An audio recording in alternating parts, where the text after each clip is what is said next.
Hello दोस्तों, कैसे हैं आप सब। आज हम शुरू कर रहे हैं बृहस्पतिवार व्रत कथा। तो चलिए शुरू करते हैं। सालों पहले एक गांव में ऐसा गरीब धार्मिक ब्राह्मण रहता था जिसकी कोई संतान नहीं थी। वह रोज नहा धोकर मन से देवताओं की पूजा करते हुए संतान की मांग करता। लेकिन ब्राह्मण की पत्नी खूब आलसी थी। वह न तो स्नान करती थी और ना ही पूजा पाठ। पत्नी की इस आदत से ब्राह्मण दुखी रहता था। ब्राह्मण के धार्मिक गुणों से उसके घर में जल्द ही संतान के रूप में एक पुत्री ने जन्म लिया। उसकी पुत्री भी ब्राह्मण की ही तरह धार्मिक थी। जैसे जैसे वो बड़ी हो रही थी, पूजा पाठ में उसका मन भी उतना ही लगने लगा। वह हर रोज सुबह उठती, स्नान करती और भगवान विष्णु का ध्यान व जप करती थी। इसी तरह वो बृहस्पतिवार का उपवास भी करने लगी। इससे ब्राह्मण के घर की गरीबी भी दूर होती गई। हर दिन पूजा पाठ करने के बाद वह पढ़ने के लिए स्कूल भी जाती थी। स्कूल जाते समय वह अपने हाथों की मुट्ठियों में जौ भरकर स्कूल के रास्ते में गिराती थी। जब वह स्कूल से वापस घर के लिए आती तो गिराए गए जौ के दाने सोने में बदल जाते थे, जिन्हें उठाकर वह घर लेकर चली आती थी। एक दिन ब्राह्मण की बेटी सोने के जौ सूप से साफ कर रही थी। तभी वहां आकर उसकी माँ ने कहा, बेटी, सोने के जौ को साफ करने के लिए सोने का सूप होना चाहिए। ब्राह्मण की बेटी को माँ की बात एकदम सही लगी। उसके अगले बृहस्पतिवार को उपवास रखने के बाद उस लड़की ने बृहस्पति देव से सोने का सूप मांगा। ब्राह्मण की बेटी हर बार पूरे विधि विधान से बृहस्पति देव की पूजा अर्चना करती थी।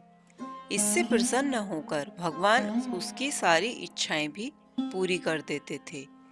इसी तरह उन्होंने सोने के सूप वाली प्रार्थना स्वीकार कर ली। अगले दिन हर रोज की तरह ब्राह्मण की बेटी पूजा पाठ करके स्कूल गई और रास्ते में जौ के दाने बोते हुए गई।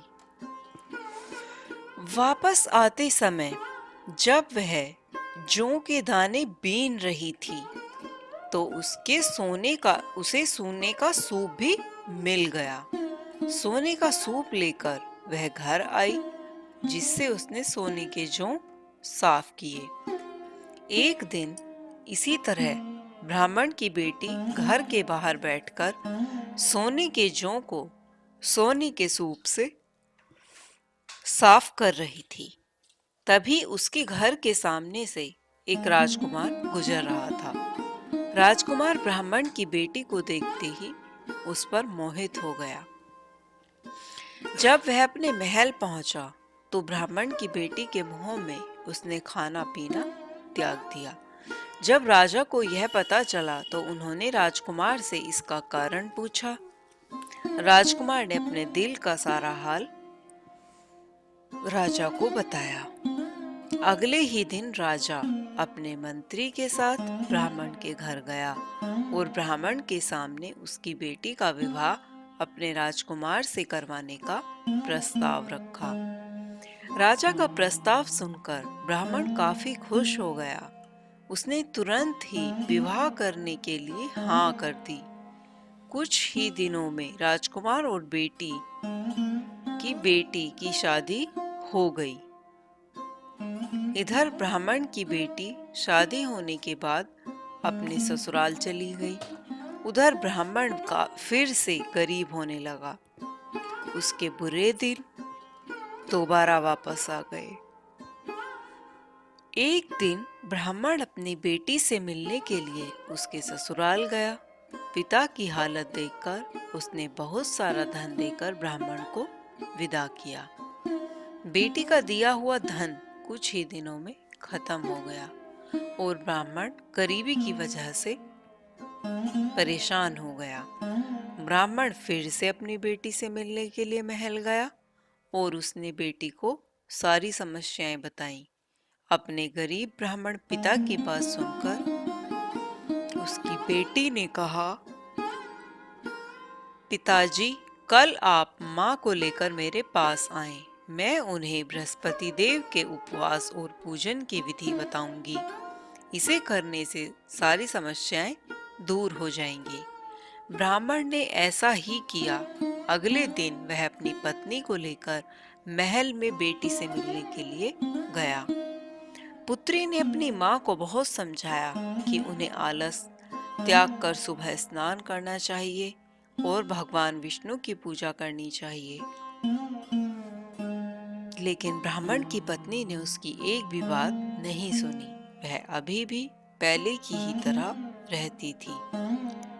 माँ की ऐसी हरकतों से तंग आकर एक दिन उसकी पुत्री ने माँ को एक कोठरी में बंद कर दिया।